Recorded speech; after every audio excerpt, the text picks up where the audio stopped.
Si tú pagas valoraciones elevadas, no vamos a decirte burbuja, pero elevadas, incluso por lo que es muy bueno, al final eso acaba costando bastante, ¿no? Los mercados son la mayor parte del tiempo eficientes, especialmente los mercados más líquidos, ¿no? La gente tiene ese titular, el oro sube cuando hay inflación, y no es verdad, el oro sube por los tipos reales. Este episodio está patrocinado por Quarter, la aplicación con la que podrás estar al día de toda la información de las empresas que sigues como si escucharas un podcast. Descárgate la app y empieza a escuchar las presentaciones de resultados de empresas que han publicado recientemente, como por ejemplo Netflix, Tesla o Nestlé. Todo 100% gratuito y disponible tanto para dispositivos Android como Apple.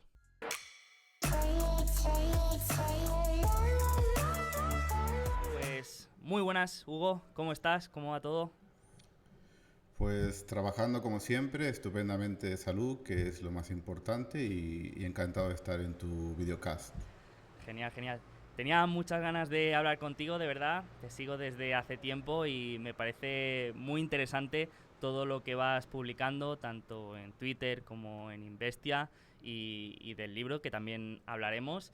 Y aparte, ahora mismo nos encontramos en una situación extraña, ¿no? En la que los sectores que funcionaban hace unos meses, ahora da igual que las empresas publiquen buenos resultados, que caen en picado. Sectores que hace unos meses nadie quería, como los de la energía, están ahora subiendo en vertical. Activos que normalmente lo hacían bien cuando había inflación, ahora no lo están haciendo tan bien. Es una situación un poco extraña para los inversores, y te quería preguntar si, no sé si estás de acuerdo conmigo en que ahora es un buen momento para ser inversor macro y que se pueden encontrar buenas oportunidades. Bueno, estamos desde luego en un mercado muy diferente a lo que habíamos visto en los últimos 40 años o 30 años de desinflacionarios o tendentes a la deflación, por decirlo de una manera.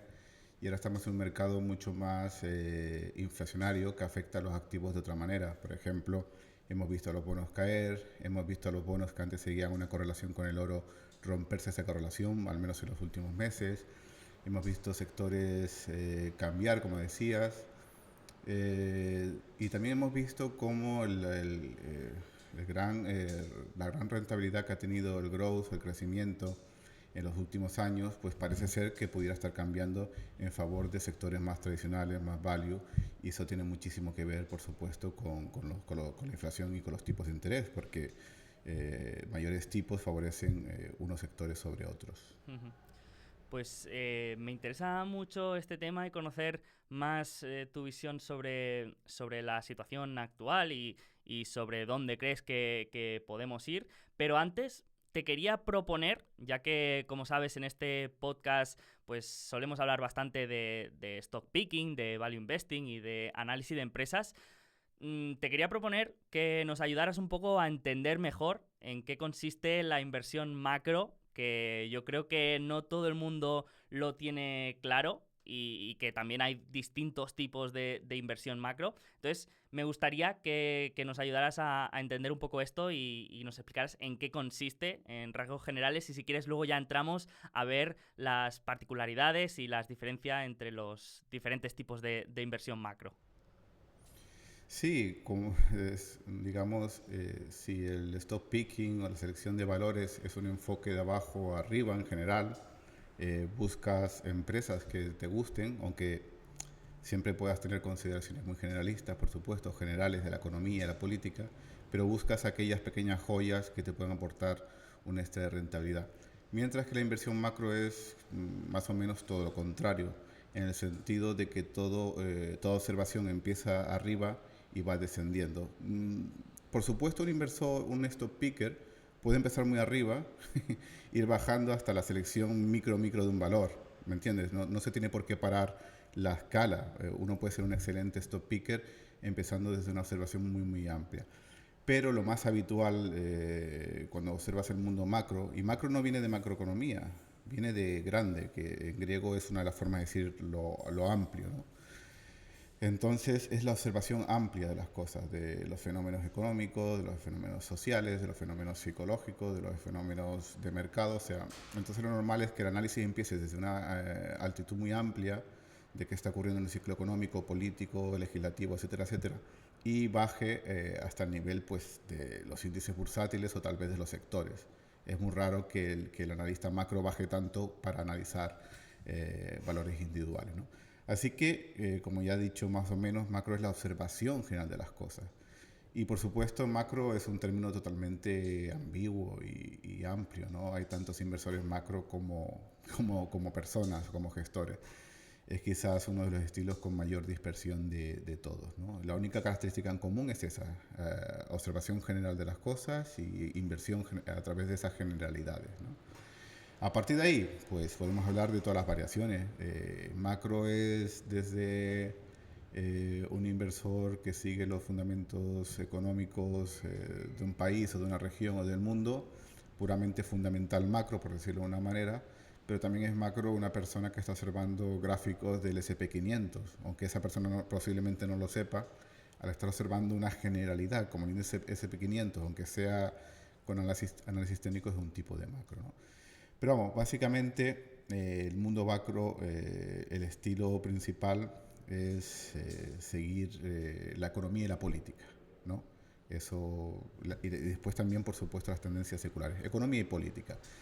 De hecho, macro investing se llamaba también geopolitics, global macro, macro investing son todo términos intercambiables. Y dentro de eso tenemos pues los macro puramente fundamentales, en el sentido de que solamente tienen en cuenta los datos macroeconómicos, ¿vale? Bueno, y políticos por definición también. Después tienes otra característica de inversores macro que mezclan pues lo técnico, ya no cuantitativo, que por supuesto, sino lo técnico en el sentido del chartismo más puro con la macro, ¿no? Tenemos grandes inversores como Stanley Druckenmiller o Paul Tudor Jones, ¿no? Que son capaces de mezclar. Suele ser muy habitual en el mundo macro mezclar todo un poco, ¿vale? Por supuesto, el gran pilar es el análisis macroeconómico y político, y luego pues apoyas un poco tus observaciones observando los mercados, las cotizaciones, ¿no? Y tenemos los fundamentales, los que mezclan, y luego los que son puramente técnicos, pues son pocos o casi inexistentes. Los haylos, incluso podemos decir que ahí se mezcla lo cuantitativo con lo no cuantitativo. Y bueno, a ver los hilos. Y de hecho la industria de seguimiento de tendencias en Estados Unidos, los CTA, es una industria bastante grande y no deja de ser cuantitativa, puramente cuantitativa. Así que vas de todo el espectro, fundamental y mixto, cuantitativo barra técnico o chartismo, por llamarle de una manera, ¿no? Esos son los grandes estilos. Claro, es que aquí podríamos diferenciar o separar según si es decisiones discrecionales o más sistemáticas. Después también por tipología de activos, me imagino. Habrá inversores que inviertan más en empresas, otros en índices, otros en bonos, en diferentes tipos de activos. Y luego lo que has dicho, ¿no? También análisis más fundamental o análisis más técnico. Y también has mencionado algunos nombres que seguro que a todos nos suenan, y yo creo que podemos mencionar, si quieres, algunos de los grandes gestores, grandes nombres de la inversión macro que todos conocemos, como Ray Dalio o Stanley Druckenmiller, también has comentado, George Soros, que también es bastante conocido. Y yo creo que estaría bien, para entender un poco mejor a qué nos referimos con la inversión macro, comentar las pequeñas diferencias que había entre cada uno de estos inversores. No sé si los podríamos definir de Sí, alguna sí, sí, manera. sí. Entiendo Por que Ray supuesto. Dalio, por ejemplo, era una inversión más sistemática, por ejemplo. No sé. Sí, Ray Dalio es puramente fundamental y sistemático. Y bueno, pues su empresa tiene el mayor, porque ya está, la verdad es que no sé cómo está, si se me ha retirado, pero todavía influye, o no está muy claro, ¿no? Él dirige, o sea, su empresa dirige el mayor hedge fund del planeta y es fundamental, hablo de macro, ¿no? Macro fundamental, los principios económicos y políticos y sistemáticos, pero vamos a un nivel bastante complejo y también pues con estrategias como la All Weather que Es una estrategia que se sacó en los años 90 intentando capear todos los entornos de mercado, ¿no? Y que hoy en día ejecutan invirtiendo en todo tipo de activos alrededor de todo el mundo, ¿no? Y bueno, ese es Ray Dalio. Curiosamente los gestores macro, vamos, el top 10 son muy famosos, son incluso figuras, no sé, ¿cómo decir?, de sociales o icónicas, ¿no? Como George Soros, Ray Dalio también, Paul Tudor Jones, son muchos inversores, muy pocos inversores conocen exactamente qué es el macro investing o el global macro, o lo confunden muy fácilmente con otras cosas, pero a los gestores macros muy famosos son bien conocidos. Y es fácil, y se entiende por qué, ¿no? Tienes a George Soros, que junto con Stanley Druckenmiller en los 90 quebró al Banco de Inglaterra, ¿no? En realidad fue Druckenmiller con el apoyo de trabajando para Soros, ¿no? Si quieres podemos comentar un poco eso para dar algunos ejemplos de qué es operativa macro en cierto sentido, ¿no?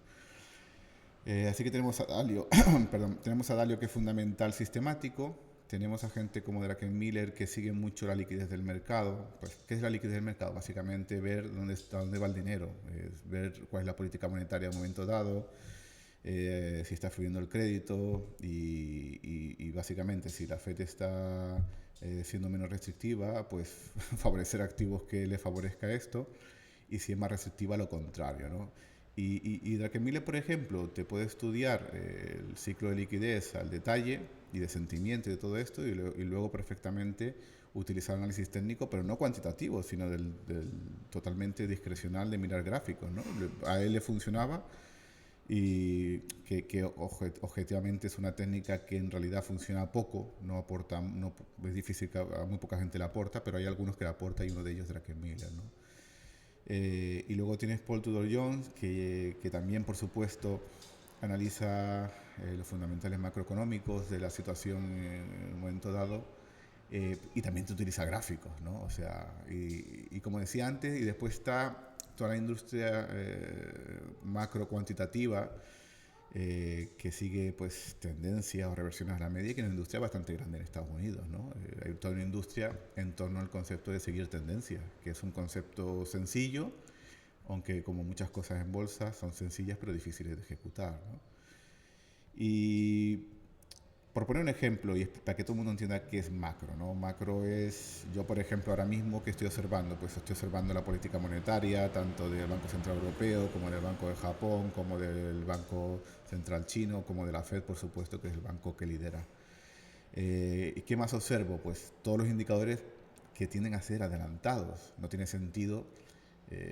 Un inversor macro distingue muy bien entre parámetros que son retrasados a la bolsa, al mercado de acciones, que es uno de los más seguidos, e indicadores adelantados. Por ejemplo, no tendría sentido observar el PIB de un país, porque lo van a publicar ahora, si no lo han publicado en abril, o en mayo, no lo sé, fíjate tú, que es que no lo sigo en el calendario de esto, en abril o mayo van a decirnos qué ocurrió en enero, febrero y marzo.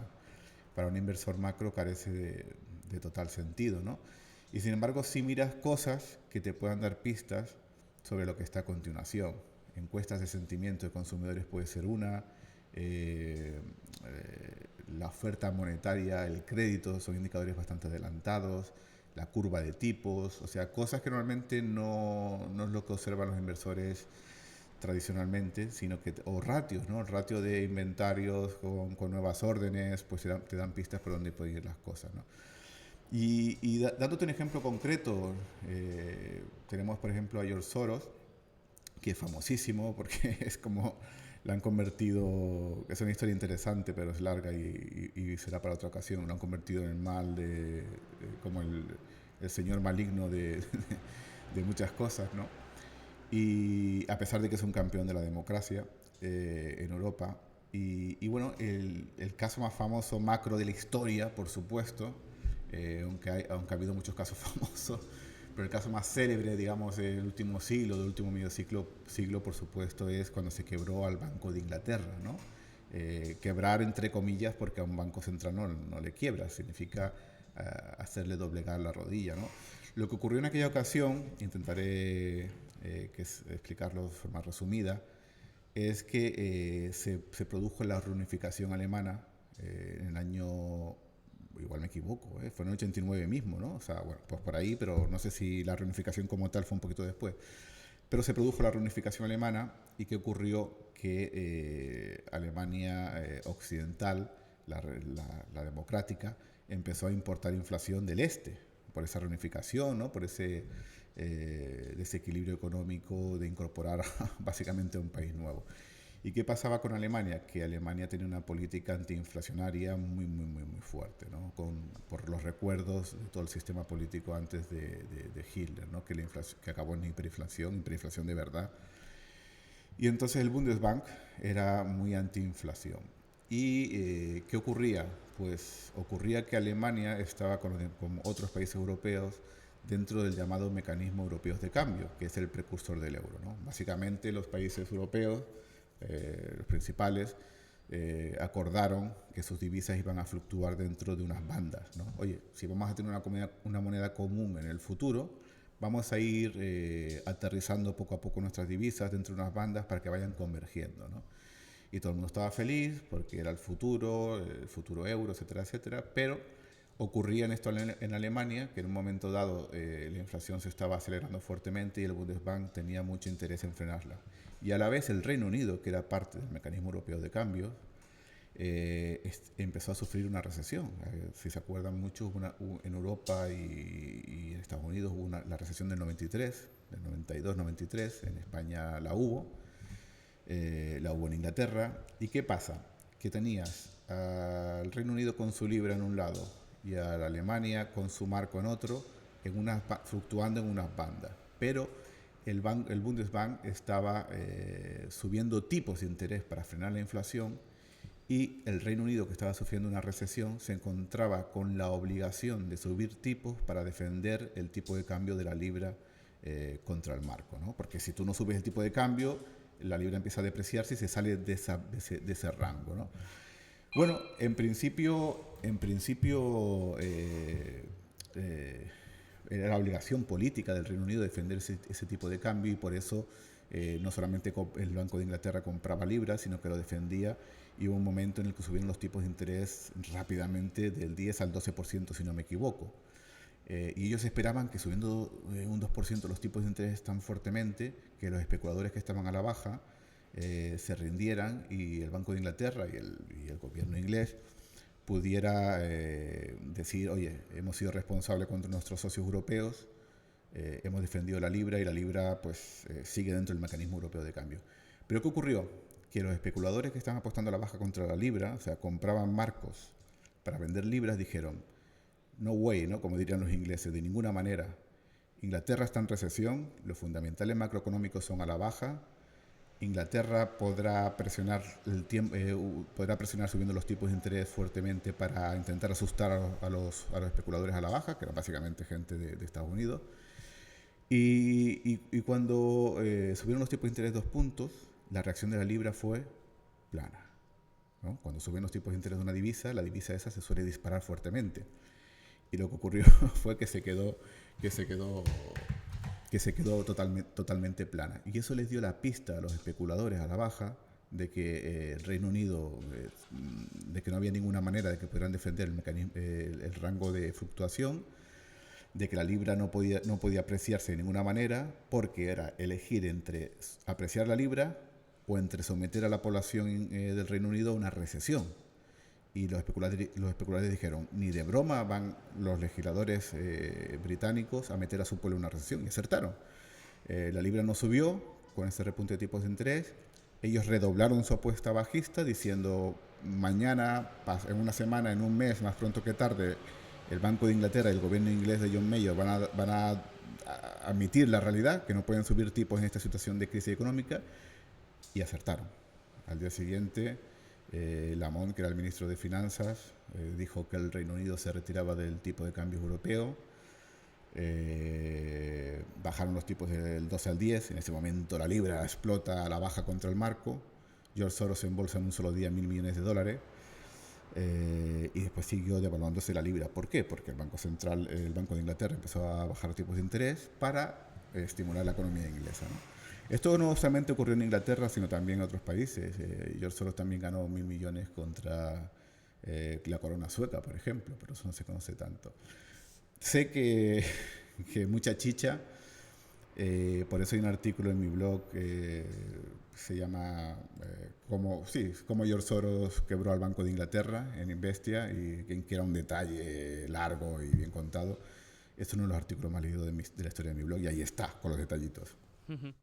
Sí, sí, yo lo leí, me acuerdo que me gustó mucho, es una historia increíble y cuando hablas de esta historia mencionas mucho la palabra especuladores, ¿no? Cuando al hablar de estos inversores. No sé si tú también consideras que esto es más especulación que inversión, pero te quería preguntar un poco sobre esto y cómo ves esta diferencia y cuál puede ser el periodo medio de mantener una posición para un inversor macro. Que estamos hablando de semanas, de meses o de años. No, hay de todo. Hay de todo. Si una operación te sale mal, normalmente la eliminas. Y puede ser mañana, en un mes o un año.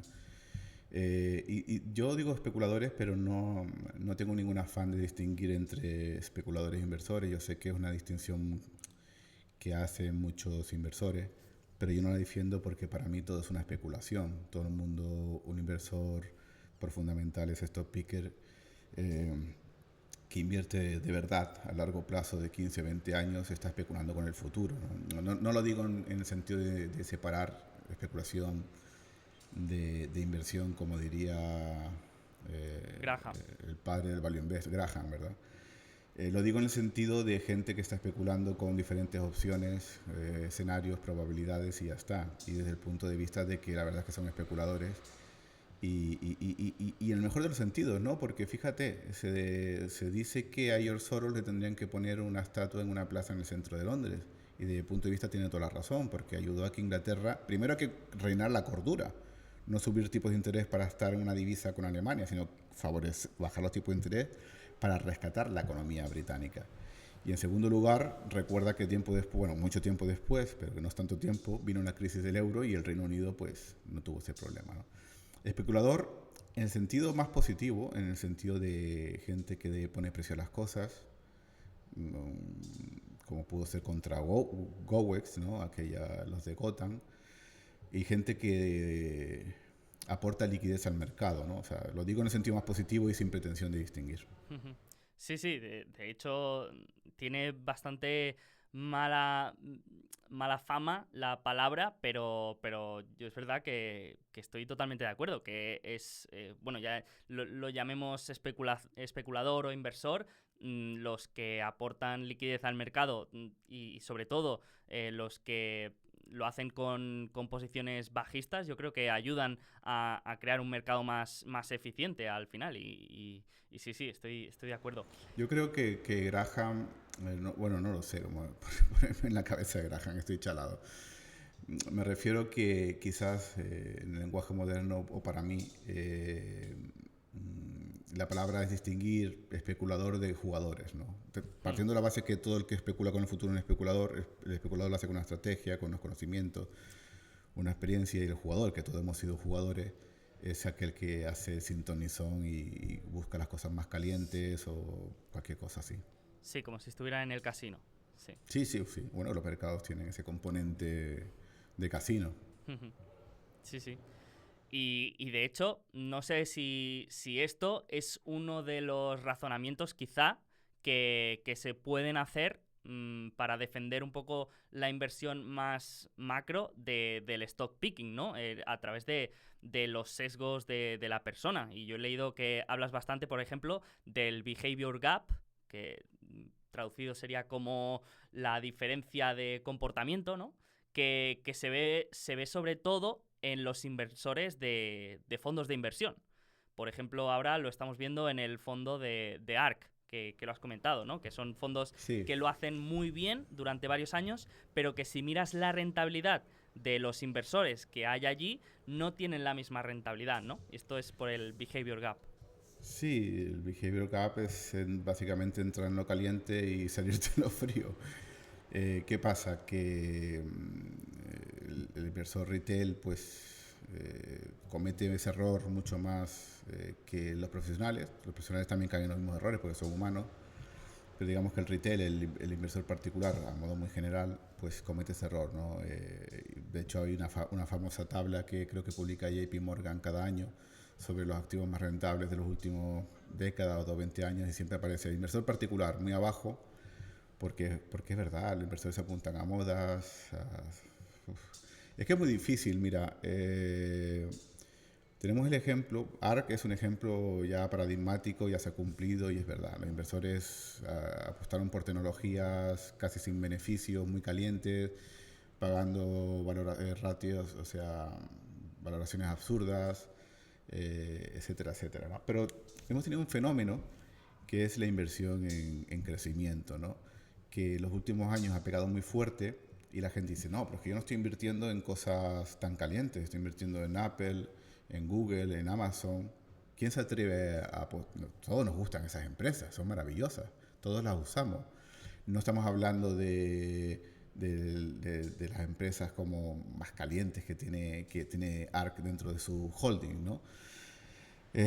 Son empresas más sólidas. Y a pesar de esto, todo esto ha traído, digamos no, seguro, varios años de muy buen comportamiento atrae a cualquier tipo de inversor. Si es crecimiento, crecimiento. Si es valor, valor. Si es macro, por lo que sea, aunque sea muy, muy diferente, va a traer, todo lo que está caliente va a traer siempre a los inversores, ¿no? Y por definición los inversores invierten en la fase más caliente, que claro, que no son 2 meses, que te puede durar 3 o 4 años. Y en 3 o 4 años tú te crees que eso es una trayectoria permanente, ¿no? Que como lleva 3 o 4 años seguirá así eternamente. Pero lo que ocurre es que si tú pagas valoraciones elevadas, no vamos a decirte burbuja, pero elevadas, incluso por lo que es muy bueno, al final eso acaba costando bastante, ¿no? Un ejemplo lo tenemos, por ejemplo, en las Nifty 50 en los años 70, empresas maravillosas. Te voy a decir nombre y tú dirás, wow, son Coca-Cola, eh, Pfizer, ¿vale? McDonald's, son empresas estupendas. Y de hecho, que invirtió en los 70 a muy largo plazo, obtuvo, por supuesto, unas rentabilidades estupendísimas. Pero eso no quitó de que cuando se desinfló todo, por unas circunstancias parecidas a las actuales, por cierto, pues todas estas acciones cayeran entre un 50 y un 75%. Los blue chips de la época cayeron eso. Y es que tendencias muy calientes en el corto plazo, los humanos tenemos el sesgo de extrapolar. Somos demasiado dependientes de lo último que ha ocurrido, ¿no? Si un fondo de inversión lo ha hecho muy bien en 3 años, ya es lo mejor de todo el mundo para siempre. ¿Y qué ocurre? Que a veces son buenos, pero muchas veces pues hay mucha reversión a la media, ¿no?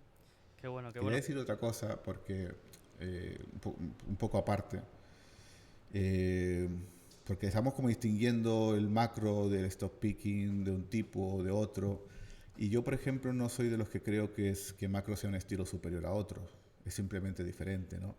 Y digamos que las personas tienen diferentes aproximaciones a la realidad, ¿no? Yo, por ejemplo, me aburren los detalles. Los detalles pequeños me aburren muchísimo y me gusta mucho observar las cosas desde un plano muy general, a veces muy abstracto. Me encanta eso, observar el mundo, el ciclo económico, la política, enlazar las distintas piezas. Pero otra persona puede tener una estructura mental y personalidad totalmente diferente, en el sentido que le gustan las pequeñas cosas, los detalles. Y yo he visto que hay muchas personas que le encanta encontrar una joyita en puro stock picking, pero porque su mente funciona así y la mía funciona de esta manera. No creo que sean estrategias superiores, ¿no? Todos los factores de inversión o todos los estilos tienen sus mejores momentos, sus peores momentos. Y hay gente que defiende sus estilos de una manera absolutamente pueril, como si fuera lo mío es lo mejor y lo tuyo es lo peor. Hombre, hay cosas que son absolutamente un desastre, ¿no? Obviamente, pero no hay estrategia mejor ni peor. En realidad es la que mejor se adapta a ti y a tu estructura mental. Qué bueno, qué bueno. Me ha gustado porque estoy también totalmente de acuerdo. Al final, pues tienes que adaptar un poco tu filosofía y estrategia de inversión a tu personalidad y a tus circunstancias. Y por acabar un poco, para quien quiera saber más y quiera aprender más en detalle todo lo que tiene que ver con la inversión macro y la inversión global, podemos hablar también de tu libro, El inversor global, que publicaste ya hace unos años. No sé si todavía ahora te gustaría actualizar algo, pero no sé. Sí, no, publiqué un libro y a la gente le gustó mucho. O sea, no lo sé, a mí me parece un libro normal, ¿vale? Nada del otro mundo, no, no voy a hacer umbral diciendo he venido aquí a hablar de mi libro. Pero a la gente le gustó mucho. ¿Por qué? Porque igual lo que a mí me parece normal, hice muchos defectos y muchas cosas que mejoraría, por supuesto, como autor, pues a la gente le abre bastante el mundo a lo que significa macro, Global Macro Investing. A algunos les explico cómo funciona el ciclo económico, explico indicadores macroeconómicos para analizar el ciclo económico. Claro, esa parte la pondría mejor hoy en día, tal vez más completa, tal vez con más matices, pero a la gente le gusta mucho, ¿no? Y la parte que cambiaría sin duda es la parte del final, donde propongo propuestas operativas, y es que en aquel entonces era un operador macro discrecional, y porque me fue mal tuve que cambiarlo y me convertí en un macro sistemático, ¿no? Siguiendo reglas, o sea, tampoco decir sí, todo lo mismo, cuantitativo, algorítmico, sistemático, ¿no? Se pueden realmente intercambiar. Entonces soy macro sistemático, cambiaría la parte del final porque creo que se está mucho mejor invirtiendo siguiendo reglas predefinidas que discrecional delante de una pantalla con dudas, con tanta subjetividad, ¿no? Qué bueno, qué bueno. Pues a mí me ha gustado mucho y tú no lo has hecho, pero yo lo recomiendo para el que quiera aprender más de esto. Y me gusta sobre todo el enfoque estratégico, ¿no? Que le das. Hablas de, por ejemplo, mencionas que los soldados no ganan las batallas, sino que lo ganan los generales, y también que la victoria es una especie de estrategia, ¿no? Y que al final es tener los recursos adecuados en el momento indicado, y me ha gustado mucho ese enfoque estratégico, y no, lo recomiendo para el que quiera aprender más. A mí me ha gustado, y sí, y sobre todo la parte psicológica también interesante. Bueno, a ver, la parte estratégica y eso de los generales sobre el soldado, me refiero que yo soy el tipo de persona por ejemplo, yo ahora creo que estamos en un momento muy value en los mercados, ¿no? Creo que el crecimiento lo hemos dejado atrás por un buen tiempo, la inflación ha venido para quedarse, no sé si no tan elevada como ahora, pues más elevada que antes. Y entonces creo que es un momento muy value, pero yo, por mi mentalidad, no soy del tipo de persona que estoy invirtiendo en valores value, sino en todo caso en el factor value o en sectores value, ¿me entiendes? Eso me refiero por la generalidad de las cosas. Creo, de mi mentalidad, que no hay tanto valor en buscar la aguja en el pajar como saber qué pajar está bien en un momento determinado, ¿no? Y bueno, sí, el libro tiene la parte del ciclo fundamental. Yo creo que, sinceramente, honestamente, que es de utilidad para todo el mundo, de igual el estilo que practiques de inversión, porque comprender el ciclo es fundamental. Es importante entender cuando estás arriba y cuando estás abajo en el ciclo económico, ¿no? Y es bursátil. Eso solo puede enriquecer a cualquier inversor. Y también hablo del sentimiento, porque la gente confunde muchísimo el sentimiento, y lo estamos viendo estos días. La gente, y mucha gente, es increíble, lo veo en todos lados, a todos los niveles de profesionalidad. Hay gente que dice, hay mucho pesimismo, por tanto hay que comprar. Digo, no, quieto parados. Esto no funciona así. Eso es una simplificación extrema de un principio de la teoría contraria, por como se le llama, ¿no? Eso no funciona así. Eso funciona de otra manera. Si tú estás en una economía expansiva, en una economía que crece, y en un momento dado surge algún tipo de noticia o evento que crea pesimismo, entonces sí, ese pesimismo se puede comprar. Pero si pues la tendencia macroeconómica es bajista por una serie de factores, hombre, probabilísticamente bajista, ¿no? Nadie sabe de antemano las cosas. Entonces es normal que haya pesimistas. Si observamos el mercado de 2007 a 2009, el mercado bajista, un montón de semanas de ese mercado bajista, en las encuestas de sentimiento inversor teníamos mayoría de bajistas, ¿no? Y era normal porque las circunstancias eran malas. Es normal que en circunstancias malas haya bajistas. Ujú. Sí, de hecho me ha apuntado aquí una nota del libro que explicabas que ser contrarian solo funciona cuando el mercado se aleja de sus fundamentales, no cuando todo sube o cuando todo baja, ¿no? Claro, el sentimiento empieza determinando cuáles son los fundamentales. ¿Son los fundamentales positivos o negativos? O sea, y a partir de ahí hablamos, ¿no? Ujú. Sí, que a veces el mercado puede bajar, pero con razón, que esté sostenido en un razonamiento fundamental y que no que ahora no toque ser contrario, vaya. Claro. Perfecto. Y ¿Y has cuántos muertos no ha habido cogiendo cuchillos que caen y cuchillos que suben? Yo el primero, ¿no? Sí, sí, yo detrás, yo en la cola también.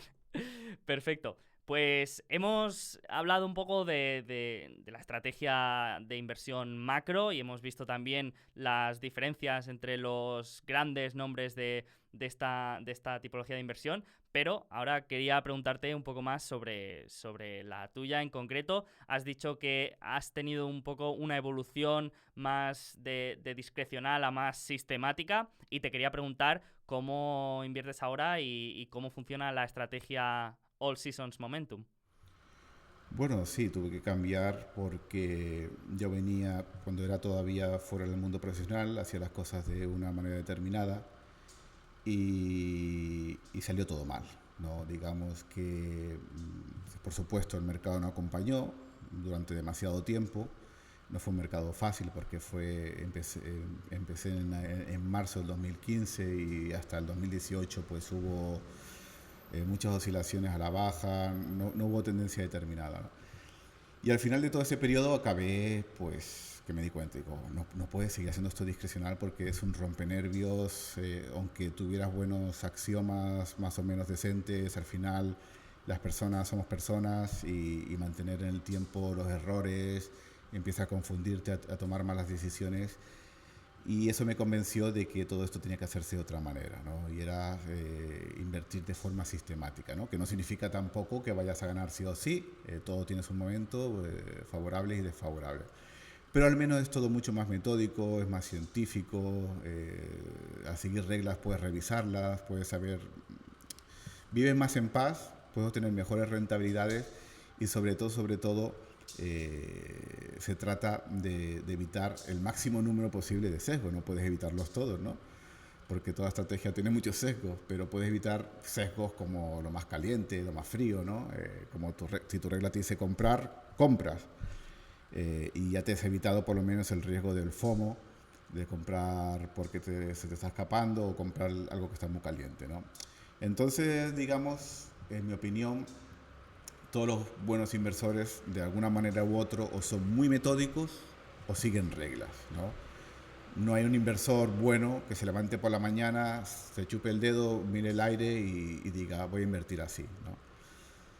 Entonces mi evolución fue de admitir mis errores, de entender dónde estaban mis errores, aunque seguramente todavía los sigo analizando. Y entonces te das cuenta, es un poco un cliché, ¿no? Pero una vez que tu entendimiento de las cosas es más o menos decente, tu mayor enemigo ya no es la ignorancia, sino tú mismo, ¿no? Puedes saber un montón de cosas, hacer análisis estupendos y después que te vaya mal porque tú mismo estés ahí. Y yo, por ejemplo, uno de mis defectos personales es la impaciencia, ¿no? Soy impulsivo, impaciencia, y eso no son buenas características para un inversor. Entonces, ¿qué pasa? Que para vencer esas deficiencias tengo que seguir un sistema, unas reglas. Y así con todo. ¿Por qué se analiza en el pasado? ¿Por qué no compré aquí, vendí aquí? Te das cuenta de que es porque las personas juzgamos en extrapolamos mucho el pasado reciente y al final nos acabamos equivocando, ¿no? Entonces, pasar de discrecional a sistemático es eso, poner límites al máximo número posible de sesgos humanos en la inversión.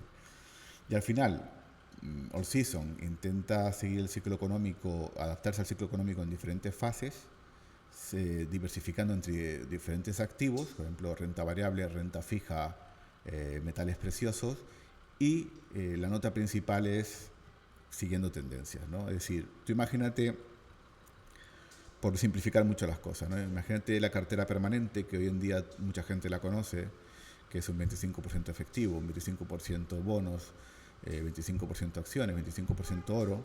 Es una cartera que pretende adaptarse a muchos diferentes entornos del mercado, no solo cíclicos, sino seculares, ¿no? Por decirlo de una manera. Ahora bien, yo no tengo una cartera permanente. Yo parto de una cartera permanente y solo invierto en los activos que están subiendo, ¿vale? Invierto en acciones si está subiendo las acciones. Si no están subiendo las acciones, no estoy invertido. En el oro lo mismo. Efectivo no tenemos. Y la excepción en nuestro caso es la renta fija soberana de medio plazo, me explico. En nuestra estrategia podemos invertir en muchos tipos de renta fija, soberana de muy largo plazo, bonos corporativos de grado de inversión, hipotecarios. Y bien, si hay tendencia, invertimos en toda esa renta fija, ¿no? Pero si no hay tendencia, acumulamos todo el capital en bonos soberanos de medio plazo, que ahora mismo es un error, porque hemos visto que estamos en el mercado bajista de renta fija más grande desde el 80 y es un punto ciego a la estrategia. Así que en general es diversificación, seguir tendencia con algunas salvedades, como que cuando no tenemos nada en que invertir, tenemos el dinero resguardado en bonos de medio plazo, que pueden perder, pero obviamente si viene una crisis muy gorda, pues se revalorizan. Y si el entorno inflacionario se prolonga en el tiempo, pues entonces ya no tendríamos el dinero resguardado en bonos soberanos de medio plazo, sino básicamente en letras, ¿no? Espero que se haya entendido más o menos la estrategia. Diversificar, yo lo resumo en dos conceptos, diversificar y seguir tendencias. Qué bueno, qué bueno. Y tendencias siempre alcistas, ¿no? Porque también hay una estrategia conocida como el dual momentum, que no sé, también, no soy experto, pero también entiendo que sigue un poco tendencias tanto alcistas como bajistas. Yo creo que no, creo que el último momento no se pone bajista, si no me equivoco, ¿eh? Creo que no. El mundo de las tendencias, pero en general es así. El mundo de los CTAs, de los Commodity Trading Advisors en Estados Unidos, es una industria que sobre todo sigue tendencias, ¿no? Desde el punto de vista cuantitativo. Claro, lo suyo, cuando tienes... lo suyo es invertir en tendencias al alza y a la baja, claro, porque a la baja también se desarrollan muchas tendencias. En general a la baja no se gana dinero, pero los CTAs lo aplican porque te permite mantener un perfil de riesgo-rentabilidad favorable, ¿vale? Invertir a la baja en bolsa suele ser un error, porque la bolsa se pasa más tiempo subiendo, las caídas son repentinas, cuando te has puesto corto ya la bolsa está otra vez subiendo, pero lo haces por mantener el perfil de rentabilidad-riesgo, porque de vez en cuando se produce un mercado bajista como 2000-2002, 2007-2009, y entonces ahí sí que ganas un poco, cuando todo el mundo pierde, ganas un poco apostando a la baja. O sea, en el mundo de seguimiento de tendencias sí que se opera a la baja, sobre todo si tienes capacidad de invertir en muchos instrumentos derivados de materias primas, renta fija, divisas. Si tienes un universo muy amplio para invertir, un gran capital, entonces lo suyo es invertir hacia la baja. Pero en el mundo, en muchos instrumentos, hace solamente dinero al alza, ¿no? Y en esos momentos solo invertimos al alza. Si la renta variable sube, sube. Es que si no estás metiendo dos deportes que son completamente diferentes, ¿no? Y al fin y al cabo no somos un hedge fund operando con 100 millones de dólares y pudiendo aplicar estrategias un poquito más complejas nada más. Genial, genial. ¿Y cómo se puede adquirir este fondo? ¿A través de algún banco? ¿A través de...? Bueno, All Season son cuentas gestionadas. Es simplemente el inversor interesado nos contacta en GPM o a mí. Es una estrategia reservada para inversores con experiencia. No puede venir alguien que no tiene experiencia en los mercados, al menos de momento. Y es muy sencillo porque la cuenta es una cuenta gestionada. La cuenta la abre el cliente, está a su nombre, y lo que hace la sociedad de valores, GPM, Gestión de Patrimonio Inmobiliario, en la que trabajo como gestor, lo que hacemos es un contrato de mandato de gestión. Hacemos las operaciones siguiendo nuestra estrategia y el cliente es el único que puede ver, aparte de mí, ver su cuenta y el cliente es el único que puede ingresar, reembolsar capital, ¿no? De momento ese es el formato que tenemos y ya veremos cómo es el futuro. Genial, genial. Perfecto. Pues ya hemos conocido un poco la inversión macro en general, hemos conocido también la estrategia All Seasons Momentum y ahora quería hablar de uno de tus últimos artículos que publicaste hace poco, hablando un poco de la tesis bajista del mercado actual, ¿no? En este artículo pues mencionabas algunos indicadores y algunos indicios que podían adelantar una posible recesión y me interesaba mucho, ¿no? Y te quería proponer volver a mencionar algunos de estos indicadores. Por ejemplo, uno de los que me llamó la atención fue el del M1, el de la oferta monetaria, ¿no? Que está bajando un poco el crecimiento, sobre todo en la zona euro, y esto comentabas que era uno de los mejores indicios para pronosticar una recesión. Sí, bueno, primero de todo, últimamente estoy muy pesimista y me empiezan a llamar Doctor Doom, ¿no? O sea, como por decir algo, ¿no? Pero bueno, estoy acostumbrado, porque en el 2012, 2013, en 2012 un poco adelantado al final de la recesión y mercado bajista, y 2013 era súper alcista y todo el mundo me decía lo contrario, que era el señor felicidad. Y bueno, es verdad que desde 2018 he estado pesimista por varias razones. Lo interrumpí mi pesimismo en el 2020 porque se notaba que venía un nuevo mercado alcista apoyado por los bancos centrales. Y ahora de últimas, desde el verano, final del verano, pues estoy bastante pesimista, ¿no? Mi pesimismo se basaba en valoraciones en el caso de Estados Unidos. Luego porque vi ciertos indicadores adelantados declinar. Y ya de últimas, ahí fue cuando ya lo vi clarísimo, dentro de que todo es un mundo, todo es probabilístico, no hay certeza, ¿no? Pero lo vi clarísimo en ese sentido cuando la Reserva Federal giró rápidamente su política monetaria de ultra expansiva a decir que le importaba nada cuánto iba a subir los tipos rapidísimo. Bueno, ahora hablamos de eso. En el caso de la M1 que me preguntas, sin duda, para mí, es el mejor indicador de la economía europea, de la zona euro, ¿vale? La M1 es simplemente el dinero que hay en circulación. Depósitos a la vista, que es el dinero que tú puedes sacar del banco en un máximo, si no me equivoco, de 48 horas o 24 horas, más los billetes y monedas en circulación, que eso es una cantidad menor, ¿no? Es el dinero que hay en los bancos de los clientes, ¿no? ¿Qué pasa? Que cuando la M1 crece a un buen ritmo, eso predice un mayor crecimiento del PIB futuro, un año después más o menos. Y cuando la M1 declina, y estamos hablando por supuesto en términos reales, contada la inflación, porque la economía, si cuenta la inflación, la economía no sobrevive a esa inflación, es decir, el dinero no crece al ritmo que crece la inflación, entonces el dinero está decreciendo, no es capaz de mantenerse la actividad económica al ritmo necesario, ¿no? Entonces, cuando la M1 no declina casi nunca, el dinero casi siempre está creciendo, ¿no? Pero cuando la M1 desacelera fuertemente, se acerca a cero en términos reales, o sea, deflactados, o brevemente se vuelve negativo, en las últimas décadas hemos visto que el PIB se contrae. Ahora mismo la M1, hasta datos de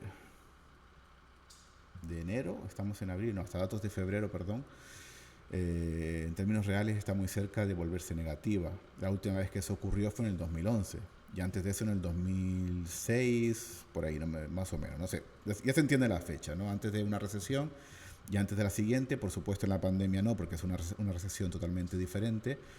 Y claro, con los datos de inflación que tenemos actuales disparados, yo ya sé que en marzo va a ser el primer mes, el dato de marzo lo vamos a conocer en pocos días, esta semana creo que no, la siguiente, vamos a ver que la M1, o sea, el dinero en circulación descontada la inflación, va a estar negativo por primera vez desde la recesión del 2012. Y para mí eso es un signo clarísimo de peligros de contracción económica. Y todo esto viene antes de la invasión de Rusia, o sea, imagínate. Ese es un buen indicador en Europa. Y en Estados Unidos, pues lo que hemos visto no es tanto que la economía vaya mal, la economía estaba creciendo bien, se creaban muchos puestos de trabajo, el momentum económico era bastante fuerte, la recuperación seguía en marcha, pero ¿qué pasa? Que las cosas se estaban recalentando demasiado. Y cuando se recalientan demasiado y la inflación ya empezó a dispararse a final del año pasado, la Fed dijo, cuidado, nosotros tenemos dos mandatos por ley. El pleno empleo, y ahora mismo la tasa de paro creo que es el 3,9 en Estados Unidos, que se considera pleno empleo, y el otro mandato es la estabilidad de precios. Entonces, cuando la Reserva Federal tiene el mandato de empleo conseguido, su obligación legal es poner límite a los precios. Y no solamente la obligación legal, sino es que además tú empiezas a ver las encuestas de Biden y están declinando a la misma velocidad que sube la inflación. Hay una correlación absoluta, ¿no? Entonces ya la administración Biden empieza a presionar a los miembros de la Fed, oye, contrólame esto porque como partido vamos a perder las próximas elecciones, ¿no? Lo típico, ¿no? Pero mucha independencia que sea un banco central, eso es siempre un concepto limitado. Y entonces la Fed dice, vale, tenemos inflación, nuestro mandato es la inflación, el presidente de la administración Biden nos está diciendo que controlemos la inflación y entonces pasa a finales de año de decir, no vamos a subir tipo hasta el 2023 a finales de año, a decir, estamos muy preocupados por la inflación, que estaba creciendo fuertemente y ampliamente, vamos a luchar contra la inflación, vamos a subir tipos de interés lo que haga falta, y ese cambio de mercado fue el que directamente provocó la corrección en las bolsas americanas, especialmente en aquellos activos de crecimiento que tienen una expectativa de crecimiento más lejanas, ¿no? y la afectan mayor, son más sensibles a los tipos de interés, lo que se llama activos con duración, ¿no? Aunque sean de renta variable. Y bueno, eso fue lo que vimos. Luego vino la guerra de Rusia, que impactó los mercados un poquito. Bueno, un poquito no, pero me refiero, no los hundió. En Estados Unidos la guerra de Rusia no los hundió. En Europa sí que hubo una caída, pero después hubo un rebote. Es decir, una respuesta a los mercados mucho más taimada de lo que queremos recordar, ¿no? Y la gran temática sigue siendo esa, que la Fed está obligada, y otros bancos centrales, a subir tipos de interés para frenar la inflación, y eso por supuesto es antieconómico. Sube los tipos de interés, las hipotecas pasan de hace solamente 12 meses, de su punto más barato histórico, al punto más elevado en la década. Del 2,80% en Estados Unidos la hipoteca fija a 30 años, al 5, tanto que está hoy en día. ¿Qué pasa? Que el ciclo económico empieza a enfriarse. La gente pide menos hipotecas, la gente compra menos casas, al comprarse menos casas compran menos electrodomésticos, todo un ciclo, ¿no? Y eso es lo que está ocurriendo, que tienes una Reserva Federal subiendo tipos para frenar la inflación, además aparecen los medios de comunicación en primera portada, y a la vez hay una desaceleración económica, ¿no? Si fuera que la economía fuera mejor y los tipos subían, no hay ningún problema. Pero la Fed está subiendo tipos y la economía está haciendo así.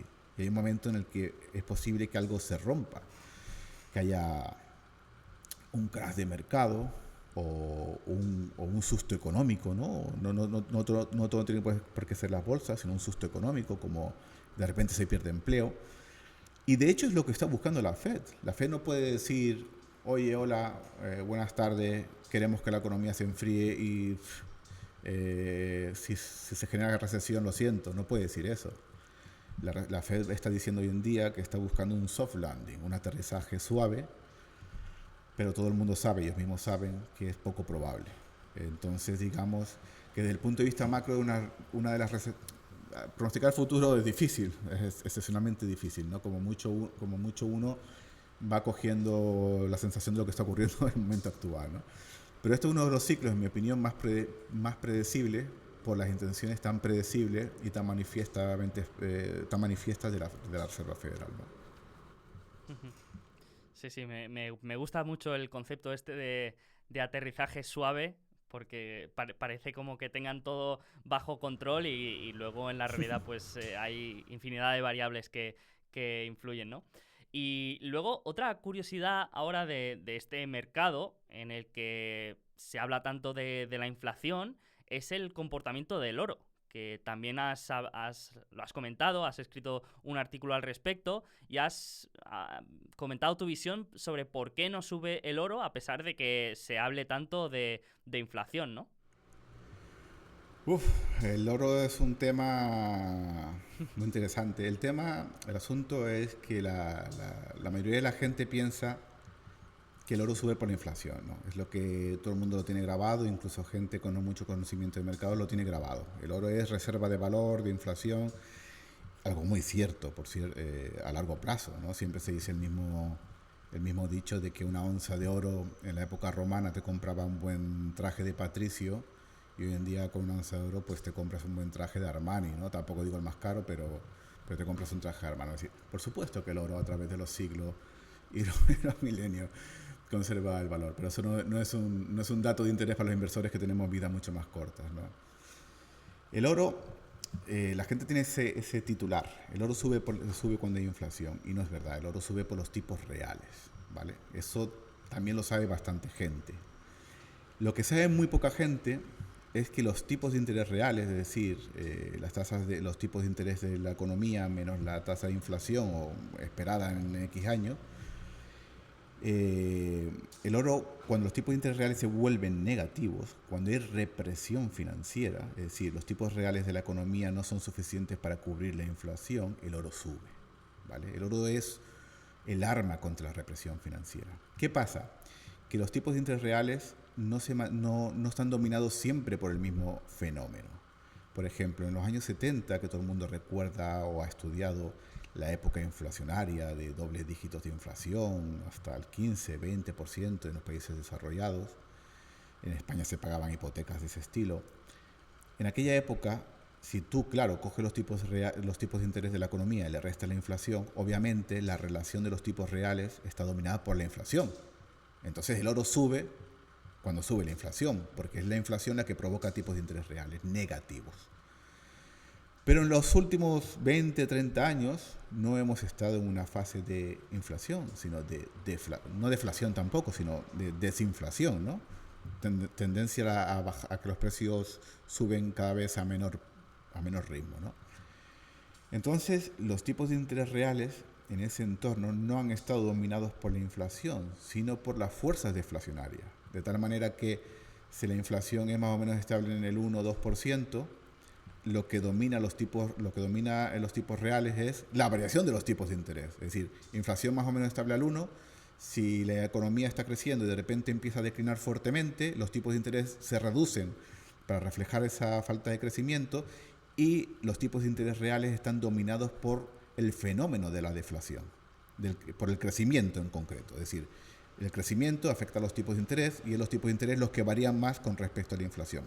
En resumidas cuentas, en los 70, una época muy inflacionaria, tipos reales estaban influidos por la inflación. Y en los últimos 30 años, los tipos reales han estado dominados por los tipos de interés como tal, no por la inflación. Y eso ha hecho que durante los últimos 30 años el oro no haya variado según la inflación, principalmente, sino según si había crecimiento o no. A más crecimiento, el oro iba peor. A menos crecimiento, el oro iba más arriba. Todo esto está muy bien y es un momento muy interesante para el oro. Y esa es la razón por la que el oro y los bonos han mantenido una correlación tan estrecha en las últimas décadas. Si los tipos reales, que son los que determinan la tendencia del oro, están dominados por fuerzas deflacionarias, una deflación también favorece a los bonos nominales. Por eso la correlación entre bonos y oro ha sido tan elevada. Y ahora estamos en un momento curiosísimo, pero curiosísimo. Porque desde enero, fíjate tú que publiqué el artículo y el hilo en Twitter explicando esto, que había que entender los tipos reales bajo qué fuerzas estaban dominados, y coge de repente el oro y empieza a romper la correlación con los bonos. Y parece ser, al menos por los últimos 4 meses, no se puede pronosticar el futuro, porque igual la inflación empieza a bajar y todo vuelve a ser como los últimos 30 años, pero durante los últimos 4 meses el oro ha roto la correlación que mantenía con los bonos, señalando una potencial vuelta al escenario de los años 70, donde los tipos de interés reales, están influidos por la inflación. Es una correlación que se ha roto, que ha afectado a muchísimos mercados. Por ejemplo, estamos viendo las utilities subir, cuando deberían estar bajando con unos mayores tipos de interés. Y sin embargo suben. ¿Por qué? Porque ahora responden a la inflación. Es decir, se ve que hay un nivel de inflación que tal vez es el 5%, por decir algo más o menos arbitrario, en el que cambia cómo responden muchos activos, cambia la forma en la que se negocian muchos activos. Los bonos empiezan a caer cuando la inflación supera el 5%, el oro empieza a subir con la inflación a partir de cuando se supera el 5%, y si la inflación vuelve a bajar, pues los activos responderán de otra manera. Y un caso claro ahora mismo es que el crecimiento con alta inflación lo hace mucho peor que el factor value de los mercados, ¿no? Ujú. Sí, sí.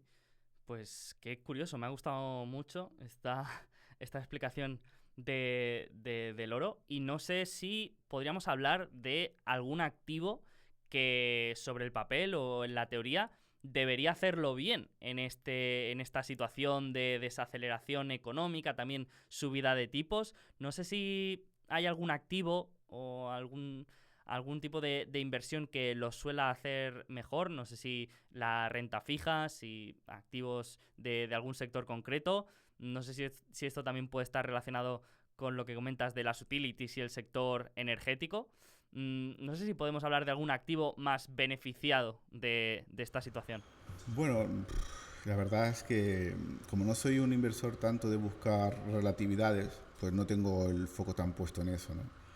Te diría, pues el efectivo es una buena opción hasta que hasta que pase la tormenta, ¿no? Que no pasa nada. Oye, que la gente me pregunta, oye, pero si no invierto en acciones, ¿qué hago? Oye, pues nadie te obliga a invertir, puedes estar en efectivo un tiempo, ¿no?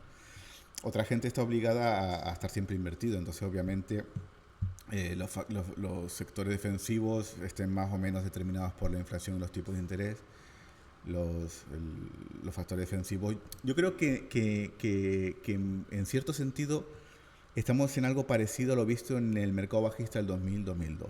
Si tú miras los índices del 2000 al 2002, la caída es brutal, del 50%. Pero en ese mercado bajista hubo mucha dispersión. El sector tecnológico cayó mucho, muchísimo porque venía una burbuja, y tienes otros sectores que no hay más que compararlos con los programas y las rentabilidades que obtuvieron, que claro que perdieron el mercado bajista, pero se mantuvieron casi con muy pocas pérdidas, o las pérdidas enseguida las recuperaron, y creo que ese es un mercado para eso, que va a haber dispersión entre sectores, obviamente lo más favorecido es por el factor value y también por una inflación más elevada como está ocurriendo con la energía. Dicho esto, pues es difícil opinar, ¿no? Me refiero, yo me quedo, antes explicaba que lo macro se puede ir hasta el stop picking, y yo soy una persona macro que me quedo bastante macro, ¿no? Índices, sectores como mucho, no voy mucho más allá. Eh, la energía es complicada. ¿Por qué? Porque sí, todo el mundo sabe que la energía está muy castigada durante un ciclo secular bajista y posiblemente esté remontando el vuelo en los siguientes años, pero también es verdad que si estamos entrando en una recesión, la energía va a caer. Si tú miras todos los ciclos más o menos, primero hace techo la bolsa, en general, los índices generales, y un tiempo después lo hace la energía. Caso paradigmático, el 2008, las bolsas hacen techo en octubre del 2007, pero la energía seguía subiendo a principios del 2008. El Banco Central Europeo se le ocurrió subir tipos de interés en el 2008 y luego la energía se hundió, porque no había crecimiento, se hundió. ¿Qué quiero decir esto?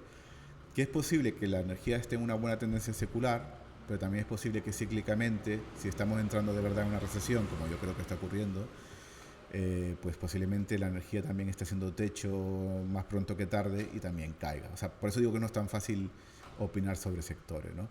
Y que, oye, de mi punto de vista, si uno está convencido, y esto sirve para todo el mundo, para todos los estados de inversión, si uno está convencido de que estás entrando en una recesión, por lo que hemos dicho, una política monetaria muy restrictiva y una economía desacelerando, entonces la liquidez o cuasi liquidez, o eso no es ninguna mala opción. La gente te dirá, pero es que la inflación, ya, pero la inflación es difícil que se mantenga tan elevada como lo hemos visto en este tiempo. No digo ni transitoria ni no transitoria, pero la inflación por las tendencias demográficas y por lo que pueden mantener los países, pues lo normal es que baje.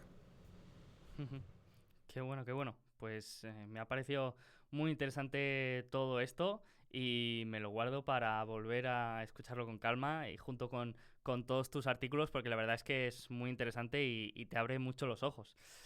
Y antes de acabar, te quería proponer hacer un cuestionario que solemos hacer aquí, que es ya tradición de este podcast, que es el cuestionario alfa, que son 10 preguntas muy, muy breves y bueno, que tienen un carácter más informal y son más entretenidas y te las voy a ir lanzando a ver qué nos puedes decir. Te lanzo la primera. una herramienta sin la que no podrías vivir. Twitter. Twitter. Me gusta, me gusta. Buena herramienta. Un blog que hayas leído más durante toda tu carrera. Uno que es El dinero mueve los mercados, o Money Move Markets, pues, te muestra las tendencias monetarias y analiza los mercados de acciones y desde el punto de vista monetario, ¿no? Money Move Markets. Yes. Sí, así Vale. es. Me lo apuntaré. Esta es difícil. ¿Es el mercado eficiente? Fuertemente, o sea, no, iba a caer en las trampas, las definiciones. Es bastante eficiente, es bastante eficiente. Para invertir en el mercado uno no tiene por qué estar, y perdón por el nombre de tu canal, para invertir en el mercado no necesariamente uno tiene que tener alfa, ¿no? Hay mucha prima de riesgo que extraer en el largo plazo. Y bueno, los mercados son la mayor parte del tiempo eficientes, especialmente los mercados más líquidos, ¿no? Lo reflejan casi todo.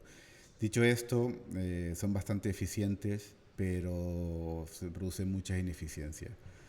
Y son difíciles de aprovechar, y mucho más, en mi opinión, si uno se dedica discrecionalmente a ello, ¿no? Por eso, en todo caso, eh, son mejores los sistemas o las reglas porque pueden aprovechar ineficiencias estructurales. Por ejemplo, el momentum, ¿no? ¿Por qué se da el momentum? El momentum se da porque cuando un activo sube, muchos inversores piensan que ya ha subido demasiado y que no vale la pena, ¿no? Como, ya perdí la oportunidad. Básicamente es eso, es un sesgo cognitivo, ¿no? Y sin embargo, lo que demuestra la historia es que como los inversores no siguen, les da ese vértigo y no siguen comprando el activo tiene fundamentales buenos y después sigue reflejando esos fundamentales buenos y sigue subiendo. Pero como los inversores tenemos ese vértigo congénito, pues es una ineficiencia estructural del mercado que se puede explotar, ¿no? El value también explota una ineficiencia estructural del mercado de largo plazo, ¿no? ¿Qué es el value? El value es que una empresa tiene unos beneficios o malos o que crecen a menos ritmo que otros segmentos del mercado, se vuelve poco atractiva, no se le ve futuro. Entonces los inversores extrapolan que esos malos resultados relativamente recientes van a permanecer en el futuro, pero es otro otro error cognitivo. Resulta que de forma sistemática es de las empresas value definidas por tener la valoración más pequeña, la peor valoración del mercado, muchas veces esos beneficios vuelven a crecer más. Lo que los inversores extrapolaban anteriormente se equivocan, los beneficios repuntan y entonces la cotización se encuentra con una sorpresa y el value lo hace muy bien, ¿no? Es decir, los mercados son altamente eficientes, pero hay ineficiencias estructurales por cómo somos los seres humanos a nivel individual y como conjunto que pueden ser explotadas a largo plazo. Perfecto. Menos mal que eran preguntas rápidas y graciosas. Sí, esta era una excepción.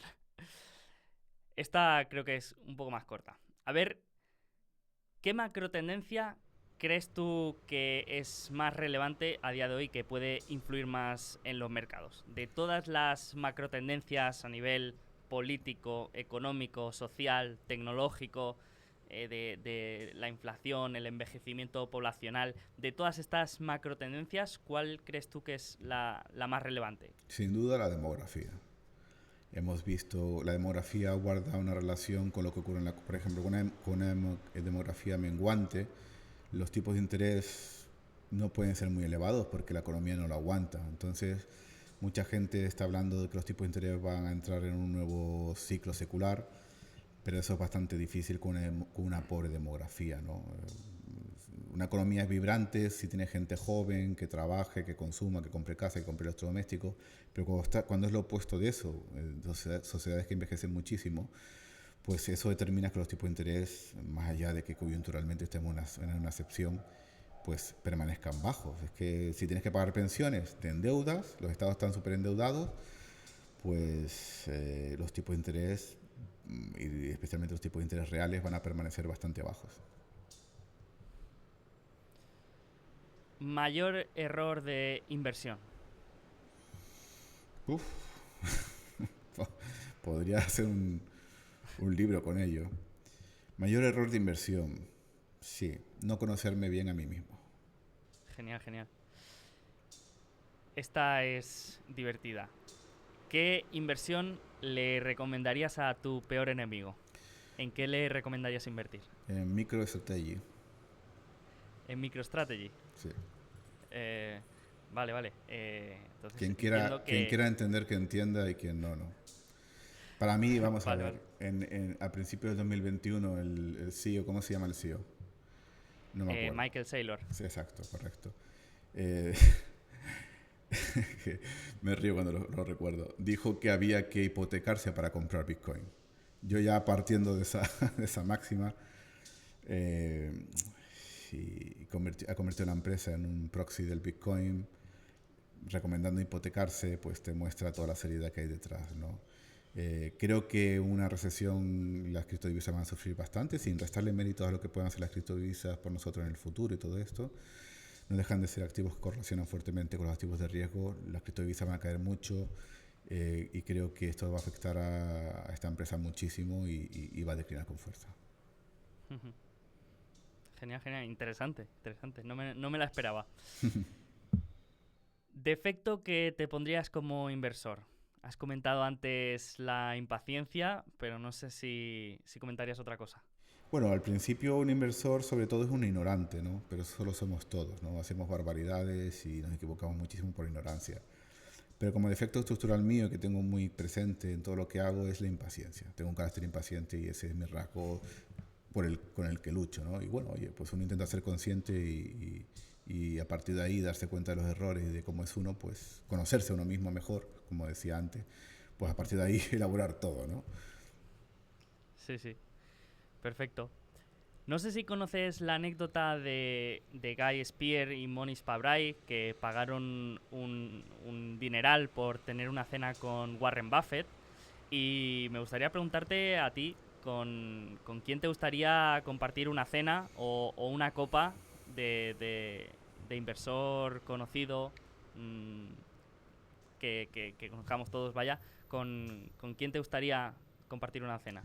Bueno, seguro que con muchos, ¿no? Pero mm, ¿puedo decir tres o cuatro?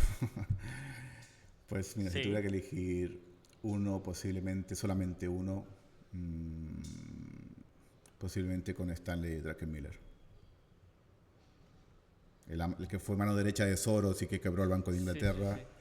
pues Sí, posiblemente sí. con él. Oye, que muchos de estos pueden ser aburridísimos, pero yo creo que él tendría mucho que enseñarme y creo que es entretenido y un buen tío.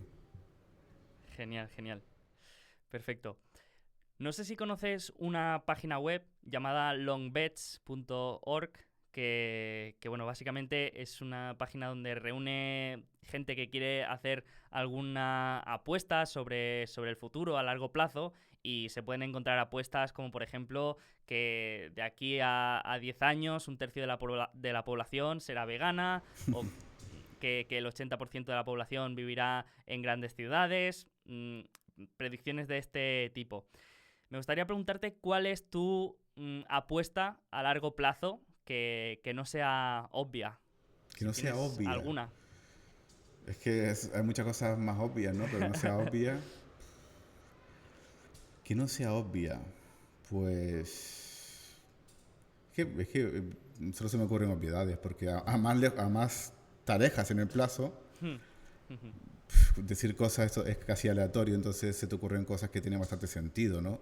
Como que creo que las personas vivirán 200 años, en 50... Sí, Espera, espera, ¿esta te parecía obvia? sí. Ah, bueno, pues vale, pues mejor, Pues no es obvia. yo la aceptamos porque yo no la Sí, encuentro sí, nada, sí. nada obvia. Estamos en Vale, una vale. revolución médica que no es... no van diciendo, hola, hemos encontrado la cura contra el cáncer, porque primero no hay un cáncer sino mil tipos, ¿no? Pero estamos en una revolución médica. Se habla mucho de la revolución tecnológica y de energía, que sí que son. Pero la revolución médica posiblemente es la revolución más grande en la que estemos inmersos, ¿no? Y eso incluye la longevidad. Desde el momento en el que podamos construir, hacer piezas del cuerpo, ¿no? Que es como aquel barco que le vas cambiando todas las piezas y pasan 100 años y dices, mira, todas las piezas han sido cambiadas, pero el barco es el mismo. ¿Es el mismo barco, sí o no? Pues algo así, ¿no? Creo que vamos a ser muy longevos la humanidad, eso va a cambiar todo. Por supuesto, en nuestras vidas no lo notaremos parcialmente, pero mi hija, que tiene casi 2 años, posiblemente esté en un mundo muy longevo, de gente que viva con normalidad 200, 300 años, porque la medicina habrá evolucionado muchísimo. Se pueden cambiar muchas partes del cuerpo, se pueden entender mejor los mecanismos del envejecimiento. Y esa es una de las grandes tendencias, y ya te digo yo que no soy nada friki de este mundo, no sé nada, pero lo he leído de varios expertos y digo, es que tiene lógica. Si la tecnología avanza, el ser humano de repente tiene muchos años de vida y eso lo cambiaría todo, pero todo, todo, todo. No sé si para mejor o para peor, la verdad, porque como decía Steve Jobs, la muerte es una buena herramienta de la evolución, ¿verdad? Y así que eso va a cambiar. Y si no son 100, 150 parece mucho más probable, ¿no? Sí, sí. Pues te puedo decir que es la predicción más loca de las que he escuchado y me gusta, me gusta. No, yo la verdad es que no tengo ni idea si puede ser verdad o no, pero me ha gustado, me ha parecido interesante. Oye, de momento Genial. vivimos casi 90 años ya y Sí, sí, hace nada se veía muy poco, ¿no? sí, sí, totalmente de acuerdo. Última pregunta. Uno de los peores momentos como profesional y aprendizajes. Podría, como dije antes, escribir un libro, ¿no? Porque, fíjate, yo empecé asesorando un fondo de inversión a finales de marzo del 2015. El mercado hizo techo a finales de marzo del 2015, ¿no? Ahora porque hubo un rally muy potente en el 2020, lo superó, pero estuvo 3 o 4 años sin superar ese máximo. Y fue mi inicio como profesional y elegí, no elegí, sino que surgió que empezara en el peor momento posible, ¿no? En general yo me considero un tipo al que le han tocado buenas cartas en la vida, por lo menos hasta ahora, en todos los sentidos. Y empezar como profesional, pues hay gente que tiene suerte con mercados más fáciles, muy alineados con tu estrategia. Y a mí me ocurrió lo contrario. Empecé en el peor momento que podía empezar. Y digamos que esa primera fase, esos 3 primeros años fueron muy difíciles porque el mercado no acompañaba, la estrategia no estaba alineada con el mercado, las cosas empiezan a ir mal por sí mismas, pero luego ya cuando llueve sobre mojado tu cabeza empieza a funcionar mal, a tomar malas decisiones. Entonces mis comienzos como profesional fueron bastante malos, ¿no? Por esa pelín de mala suerte. Y de todas maneras creo que hubiera ocurrido antes o después, pero empezó mal los mercados, el entorno muy complicado.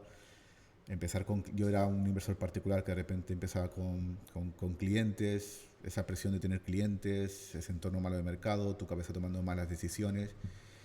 Y así que, pues, esa fue mi peor época, los comienzos, y bueno, pues, para bien o para mal, todo es un aprendizaje. Si uno quiere aprender, sigue intentando, y en base a esos errores, pues, intenta poner cerca donde están esos errores, también más experiencia, más madurez, e intenta hacer las cosas de otra manera, de una mejor manera y con más paciencia, ¿no? Que dije antes que soy bastante impaciente, con más eh, equilibrio, con más perspectiva, porque el impaciente, el tiempo se le consume y los mercados tienen sus propios plazos, ¿no? No se pueden forzar las cosas. Los mercados tienen unos plazos. Antiguamente, por ejemplo, era impaciente, igual veía un mercado bajista, pero al final el mercado subía un poco y ya estaba cambiando la posición. Y al final eso no es así. Todo tiene sus plazos en la vida, en los mercados, y eso hay que respetarlo y hay que simplemente aceptarlos. Qué bueno, qué bueno. Pues me ha encantado, Hugo. Te agradezco este rato y esta charla. Me ha gustado mucho conocer tu estrategia, conocer un poco mejor en qué consiste la inversión macro. Así que te agradezco mucho tu tiempo y haberte pasado por aquí a contárnoslo. Nada, muchísimas gracias a ti por pensar que podría ser interesante tenerme aquí, aunque sea para hablar un poco de esta perspectiva de los mercados, que yo sé que no es la principal que has tocado en el canal, pero bueno, se ha hablado también muy bien de ti porque te ha versado otros estilos. Y nada, yo la verdad que se me dio muy rápido la conversación. Es que me voy por las ramas y ya no sé ni lo que hablo, ¿no? De la macro. Pero bueno, me tienen la forma más fácil de localizarme es en Twitter, que soy bastante activo ahí, comparto muchos datos macros, que es ContraInvest, mi nick. Y si para quien le guste un poco este mundo, y yo creo que puedo aportar un poquito a todos, porque aunque tú seas un inversor stock picker, entender el ciclo es fundamental para todo el mundo, pues allí estoy. Y muchísimas gracias por tenerme aquí, Sergio. Desde luego para todo inversor es importante también entender la situación global y el contexto. Creo que cada vez más, y eso te ayuda a ser un inversor más completo, así que lo encuentro muy útil. Así que nada, dejaré también todos los enlaces para quien quiera seguirte y quien quiera saber más de ti. Así que nada, lo dejamos aquí y seguimos hablando, seguimos en contacto y vamos a ver cómo se desarrolla este aterrizaje suave de la Fed durante los próximos meses, ¿no? Correcto, es un momento muy interesante y lo vamos a ver. Perfecto, pues muchísimas gracias, Hugo, que vaya muy bien.